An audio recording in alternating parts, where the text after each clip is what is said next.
our schematic over here, what's going on here is that there's been basically a failure of buyers in this region. Here, buyers have failed, which means that this key level is an area of supply, right? It's a supply zone.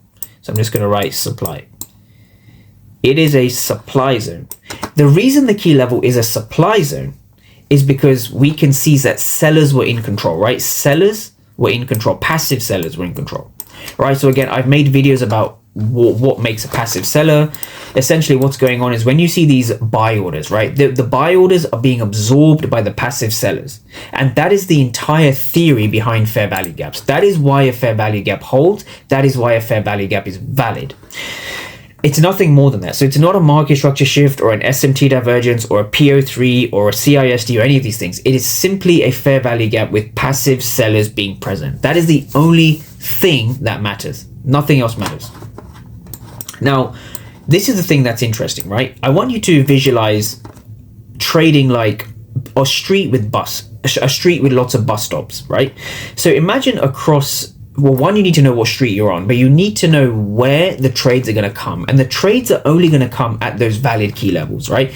So if you're entering the markets and you're just looking for a trade, or you're looking to follow the trend, or you're looking for a sweep or a break or any of these things, that's where ICT, in my opinion, fails most traders, right? ICT fails most traders because there's no context behind the move.